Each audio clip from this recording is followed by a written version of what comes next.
और जब संविधान बना के बाबा साहब सौंप रहे थे, उसी वक्त बाबा साहब ने कहा था कि इस देश का संविधान तो हमने बहुत अच्छा बनाया है, लेकिन अगर इस देश के हुकूमत करने वाले लोग अगर ईमानदारी से संविधान को लागू नहीं करेंगे तो इस देश का संपूर्ण उन्नति नहीं हो सकती। जो आज तक अभी तक ये संविधान ईमानदारी से लागू नहीं किया गया।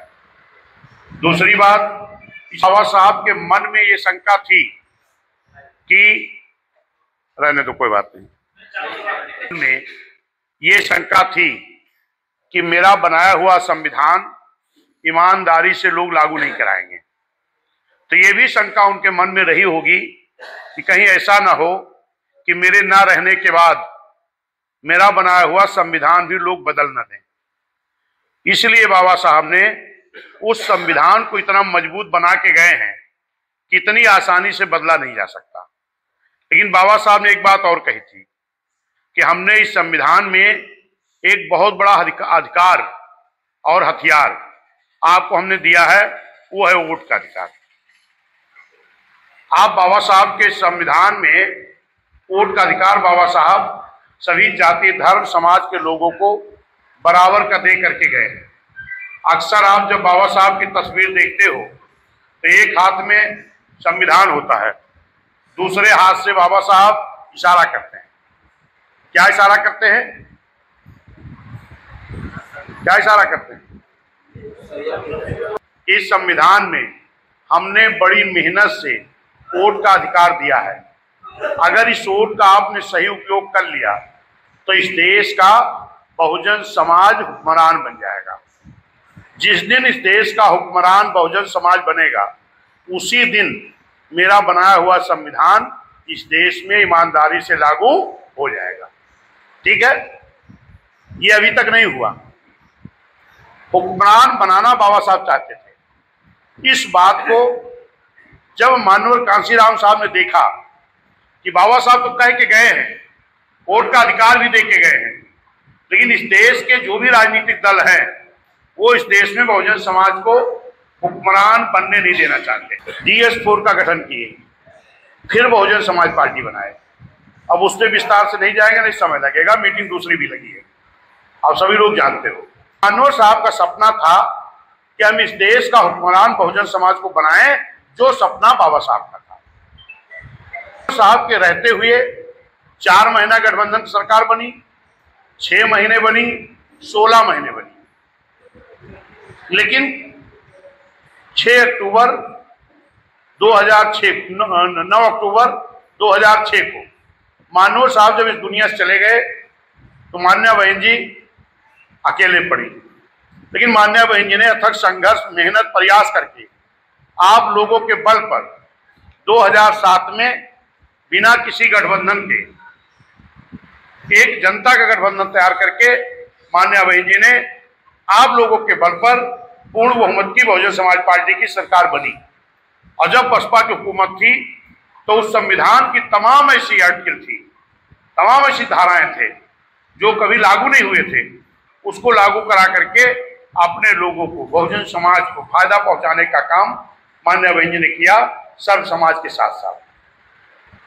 और अब माननीय कांशीराम साहब है नहीं, लेकिन माननीय कांशीराम साहब जो सपना था वो अधूरा पड़ा है।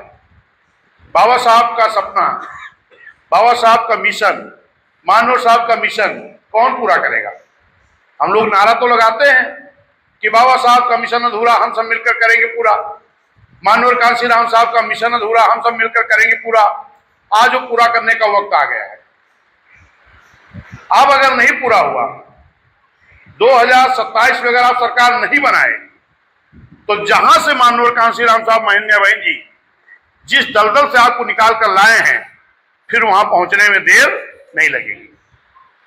बहुजन समाज पार्टी सरकार बनने के पहले हमारे बुजुर्गों से पता कर लेना, हमारे बुजुर्ग लोग अपने घर पर अपनी चरपाई पर नहीं बैठ पाते थे। कुछ लोग जब आते थे तो अपने घर की अपनी चरपाई पर नहीं बैठते थे, उतरकर जमीन में बैठ जाते थे। क्या हम इंसान नहीं है? हर आदमी, हम सब लोग अपनी माँ से कोख से जन्म लिए तो एक इंसान के रूप में लिए, लेकिन हमको जानवर से बदतर समझा गया। जानवर तो तालाब में पानी पी सकता था, टट्टी कर सकता था, लेकिन हम लोग तालाब में भी पानी नहीं पी सकते थे। हम लोग सम्मान जिंदगी नहीं जी सकते थे। लेकिन ये तो देन है बहुजन समाज की, माननीय कांशीराम साहब की, मान्य बहन जी की, जिन्होंने बहुजन समाज को हुक्मरान बनाया तो शेर और बकरी एक घाट पर पानी पिए। जिस दिन पहली बार मान्य बहन जी मुख्यमंत्री बनी है, उसी दिन माननीय कांशीराम साहब ने कहा कि जो लोग हमारे गरीबों पर अत्याचार करते हैं, चाहे एससी समाज के लोगों के ऊपर, चाहे पिछड़ों के ऊपर, चाहे मुस्लिमों के ऊपर, चाहे अन्य गरीबों पर जो अत्याचार करते हैं, पहले ऐसे गुंडों को जेल में डालो।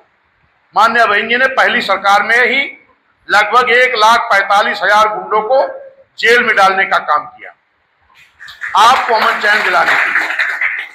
ये माननीय कांशीराम साहब कह रहे थे। आज हम लोगों की सत्ता नहीं है।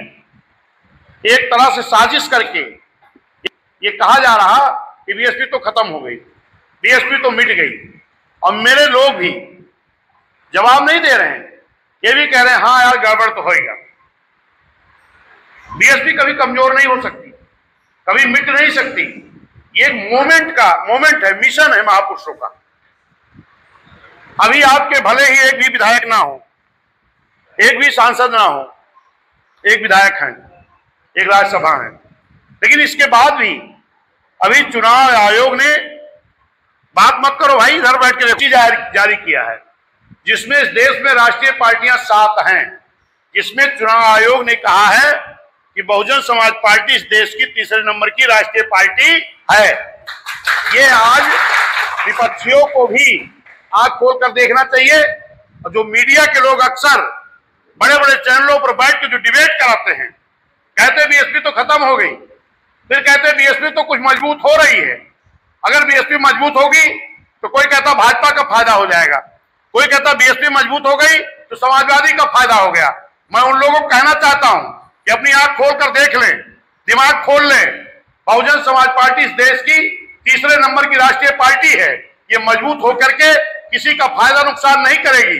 बहुजन समाज पार्टी 2007 के तर्ज पर फिर जनता का गठबंधन बना करके, दलों का नहीं, जनता का गठबंधन बना करके 27 में भी 2007 के तर्ज पर पूर्ण बहुमत से सरकार बनाकर बहनों को मुख्यमंत्री बनाने का। और इसके लिए हम लोग करना क्या है,